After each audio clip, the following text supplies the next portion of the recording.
قانون رقم 14 لسنة 2025 الصادر بتاريخ 03/05/2025 نشر بتاريخ 03/05/2025 في الجريدة الرسمية العدد 18 تابع. العنوان: بشأن الإصدار قانون العمل. التوقيع: عبد الفتاح السيسي رئيس الجمهورية. يعمل بالقانون من أول الشهر التالي لانقضاء 90 يوما من تاريخ النشر، ويعمل به في شأن المحاكم العمالية المتخصصة اعتبارا من أول أكتوبر التالي للعمل بالقانون. مادة 21. تتكون موارد الصندوق المشار إليه في المادة 20 من هذا القانون من: 1.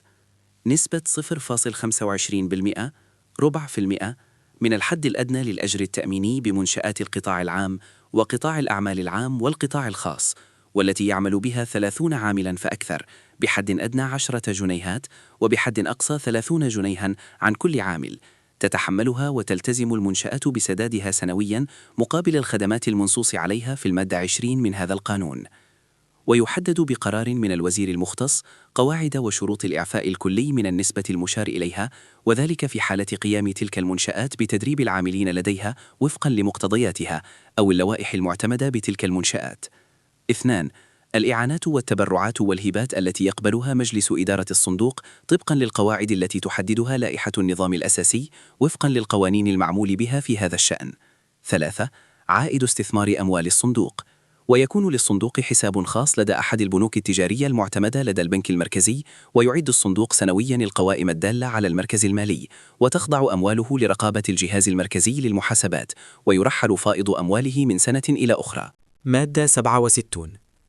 مع عدم الإخلال بإحكام قانون الطفل المشار إليه، تقوم جهات التأهيل بإخطار الجهة الإدارية المختصة التي يقع في دائرتها محل إقامة الطفل ذي الإعاقة بما يفيد تأهيله، وتقيد لديها أسماء الأطفال الذين تم تأهيلهم في سجل خاص ورقي أو إلكتروني، وتسلم إلى الطفل ذي الإعاقة أو من ينوب عنه شهادة القيد دون مقابل.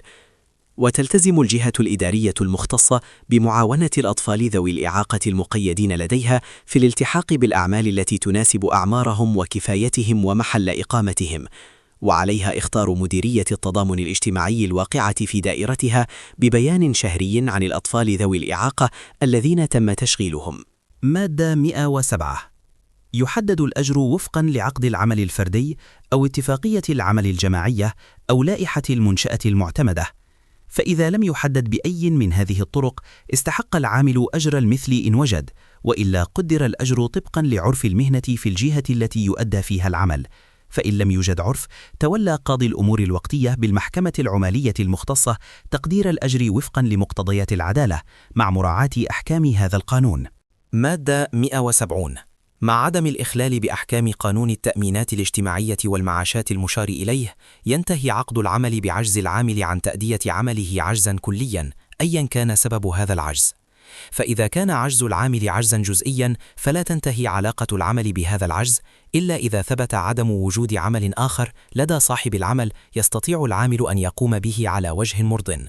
وإذا ثبت وجود هذا العمل الآخر كان على صاحب العمل بناء على طلب العامل كتابة أن ينقله إلى ذلك العمل.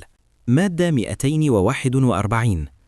مع عدم الإخلال بحكم المادة 238 من هذا القانون، في الحالات التي يحق فيها لصاحب العمل إنهاء عقد العمل لأسباب اقتصادية، يجوز له بدلاً من استخدام هذا الحق أن يعدل من شروط العقد بصفة مؤقتة، وله على الأخص أن يكلف العامل بعمل غير متفق عليه ولو كان يختلف عن عمله الأصلي، كما له أن يخفض أجر العامل بما لا يقل عن الحد الأدنى للأجور.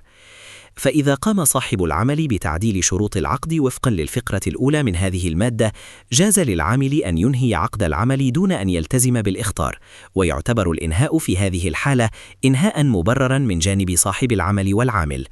وفي جميع الأحوال يستحق العامل مكافأة تعادل أجر شهر عن كل سنة من السنوات ال5 الأولى من سنوات الخدمة، وشهرا ونصف الشهر عن كل سنة تجاوز ذلك.